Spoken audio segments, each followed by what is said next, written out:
Hello everyone, welcome to the Crystaly Recap channel. And now you will hear a short review of the movie Miracle in cell number 7. A young beautiful girl in front of a mirror hears the news about the abolition of the death penalty in Turkey and picks up an old cigarette case from the table. It is clear that this thing is dear to her as a memory. The action moves back in time. The teacher calls Ova in, and to the applause of the class, she pins a red bow to her uniform as a sign of excellent study and behavior. Outside, her father is waiting for her. They exchange a strange phrase that only they understand, and then Ova shows him her reward. The children begin to tease the man because his mental development has stopped at the level of a 7-year-old child. The teacher makes a remark, and the children apologize. On the way home, Memo points to the birds and says hello to his Aisha. Ova takes her father to a shop window where a backpack is on display. The girl really wants to buy it, but her father has no money. The shopkeeper agrees to lend the item, but Memo refuses. He will earn money and buy a backpack for his daughter. Later he goes to herd sheep, and Ova asks what happened to him. The grandmother explains that her father is special because he is her age. It's evening. Ova is reading a book and wondering if the hero's parents have become angels, and what if her dad dies too.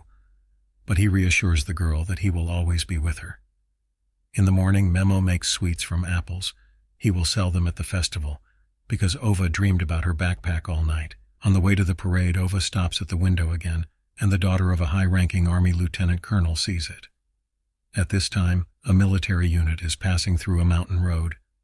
One of the soldiers first falls behind and then hides in the mountains. A children's parade begins in the town. Memo sells his sweets and greets those who pass by. The parade is over, and the father and daughter hurry to the store, but the backpack is not in the window. Once inside, they see the backpack on the back of the lieutenant colonel's daughter. Desperate, Memo tries to beg the girl's father to give the backpack to them, but he rejects the annoying idiot. The grandmother is upset about the incident, but Ova is not upset about the backpack, but about her father being hit. The grandmother comforts Memo, who wonders if Ova will smile. The woman hugs her grandson. He has a good heart and is no worse than other people. The lieutenant colonel and his family are relaxing on the riverbank with friends. Their children are playing nearby. Suddenly, Memo and his sheep come right up to the children, and the children start teasing the man. The lieutenant colonel's daughter stops them. Everyone runs away, but she stays with Memo. She wonders why he needs a backpack.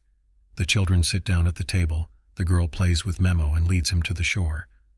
The man is having fun. He catches up with the girl. He asks the girl not to go there, but she teases him and approaches the edge of the cliff. Her foot slips and she falls down. Memo rushes after her. The girl's mother notices that she is not there. She worries that the girl is playing with Memo. Memo takes the lifeless body to the shore and tries to revive her.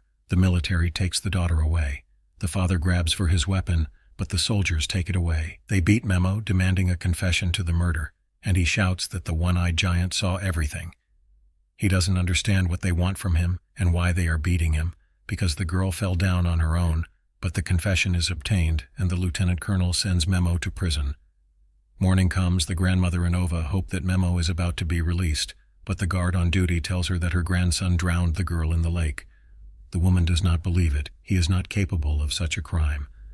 At this time, Memo is taken out and put in a car. The girl rushes to the car, and her father manages to exclaim that the one-eyed giant saw everything. She recalls a game when they were trying to figure out what the clouds looked like. It was then that her father called the one-eyed giant the fortress that stood over the lake. Ova runs to the fortress. The deserter hides his weapon in the stones. Memo is taken to prison. In one of the cells, the prisoners argue about God and the punishment for sin because they all committed different crimes and received different sentences. The local authority, Accusation, keeps order. The chief warden of the prison, Nail, is informed of the arrival of new prisoners. Captain Farouk shows him a special order for Mehmet Quinge, and he can't help but beat him. Nail does not believe that Memo is mentally retarded. He asks not to tell his cellmates what the man is accused of, otherwise he will be killed. Ova runs to the fortress and finds the boy there. He confesses that he saw everything that happened at the lake. The girl hurries after her grandmother. Memo is taken to a cell. Accusation asks the guard what Memo is accused of and tells the others.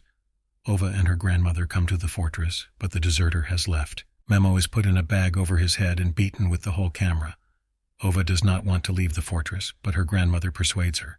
Memo is taken to the infirmary. The warden realizes that the prisoners will not let him live. The lieutenant colonel demands to ensure Mehmet's safety. He intends to organize a show trial so that everyone knows what happened to the man who killed his daughter. One of the prisoners, Yusuf, keeps looking at the wall with the light spot. Another new prisoner, Cengiz, complains to Askarozlu that the guards have taken his musical instrument, and he promises to solve this issue. Then Captain Farouk and his subordinates burst into the cell. After a search, he orders them not to touch Memo under any pretext, otherwise the lieutenant colonel will deal with each of the prisoners. After 10 days, Ova is still on duty in the fortress. Memo is transferred from the infirmary to a cell. Askarozlu asks Yusuf what he is looking at all the time, but he remains silent. Askarozlu orders Memo to be appointed as Selim's assistant, who is in charge of the farm. The prisoners go for a walk, and Memo is happy to see birds. The others look at him in amazement, which grows when they see him try to set the pigeon free and tell it about his daughter Ova. He asks for a piece of paper and writes a letter to his daughter, calling the neighbors friends, but the warden tears it up. Memo shouts his daughter's name out the observation window until the warden closes it. The prisoners watch Memo release the mantis and wonder again how he could be a brutal killer. Teacher Mina does not find Ova in the fortress. The girl does not go to school, waiting for a witness, and then the woman promises to take her to her father.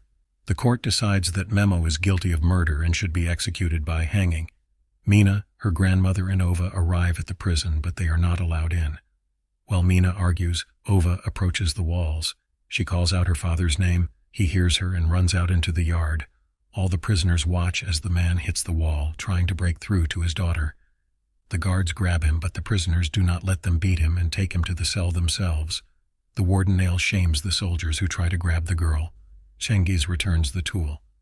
The prisoners can't understand how Memo could be convicted since he can't be fully responsible for his actions, but it turns out that he is recognized as completely healthy. Ova worries about her grandmother's health, about what will happen if she goes to heaven. She promises not to do so until the girl grows up.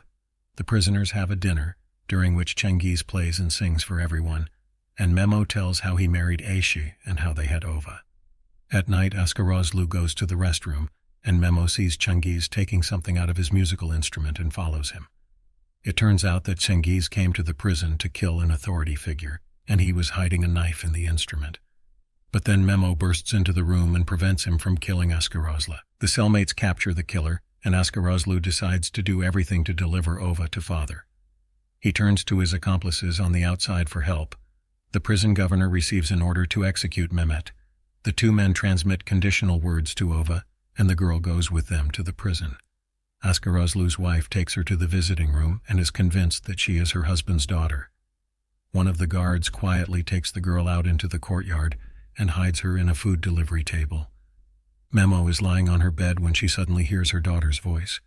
The prisoners watch the father-daughter meeting with tears in their eyes. Ova tells them about the deserter. The others realize that Memo is not guilty. The girl approaches Yusuf and asks him about the tree on the wall. The grandmother discovers the girl's disappearance and finds her note. Suddenly the woman feels sick, falls to the floor, and turns into an angel. The cellmates talk to Ova intermittently and say that they are all sick, just like her father, and that as soon as he recovers, her father will return. Each of them answers the girl's questions and tells her which of them is sick and what. One of them kidnapped the girl and got sick because of love. The other one does not intentionally deceive people and takes money from them, and Ova gives him small money from her pocket. And Askarozlu has made several people angels, but will not do it again. Finally, Ova approaches Yusuf. He believed the liar and killed his daughter, and then buried her under the same tree. Memo and Ova feel sorry for the man. At this point, the guards enter the cell, and Memo simple-mindedly gives away the places where Ova is hiding. Nail is outraged. Askarozlu speaks again about Memo's incapacity. He immediately showed Ova he has no cunning, but Nail has the conclusion of the medical commission. Memo's cellmates claim that he is not guilty. He was sent to prison by a lieutenant colonel. Askarozlu asks Nail to listen to Ova and find a witness. The man takes her home, but Mina comes out to meet him and informs him of her grandmother's death. Nail goes to the fortress and finds the deserter's hideout. He realizes that the girl was telling the truth. He asks Farouk to start looking for the deserter. Yusuf tells Hafiz about his crime. He does not hope for God's forgiveness, but Hafiz reminds him of atonement. If he has hurt his daughter, he must do everything to save the other children. Mina tells Ova about the evidence they found. On the traditional day of visitation, Katidze brings the 3 children to Askarozl, and the man suddenly realizes that this is the most precious thing he has. He promises to return to normal life and work after his release. Mine visits Nail and sees the gallows in the prison yard. The man is upset. The lieutenant colonel is in a hurry. The elections are coming up. No one cares about petitions. Everyone wants a show trial. Memo asks Ova about health and names. His cellmates are surprised, and he says that he has no one. He explains that these are his sheep. The men laugh. Only Memo could give animals the names of people. Then the girl tells him about the death of her grandmother. Memo cries, and everyone realizes that the girl is all alone. The soldiers catch a deserter, and he confesses that he saw the girl fall off a cliff and that a shepherd pulled her out. Farouk tells Nail about it. At the same time, the lieutenant colonel learns about it and goes to the deserter. He asks the boy to tell him everything in order, and he walks around him and shoots him in the back of the head. Then he says that he tried to escape. Nail is told about it. His cellmates also learn the news, but they can do nothing. Memo is brought to Nail, where Ova and Mina are waiting for him. The teacher assures him that she will take care of the girl until Memo returns. And then Memo sees the gallows and realizes that he will die soon. He does not want to be an angel. Mine says that there will be no execution, and he believes her. Ova remembers what her grandmother used to say. The birds that her father chases do not fly to the sky. They come in summer and leave in winter, and no matter what anyone says, her father is a good man. Memo says goodbye to his cellmates. They bless him, and the man goes to the execution. Nail and Farouk watch the hanging. In the morning, Nail's car pulls up to Ova's house. The man hands the girl Yusuf's cigarette case. 2 days before, Askarozlu and Hafiz had talked to Yusuf. They are shocked that he could think of such a thing. He tells them that he saw his daughter for the first time in a dream. Askarozlu goes to Nail, and Nail goes to Farouk. After thinking about it, the captain calls the leaders of the 2 blocks to him, and a fight between the groups begins at night. All the guards rush to suppress it. Yusuf says goodbye to his cellmates, asks for their blessings, gives his cigarette case to Nail, and goes to the execution instead of Memo.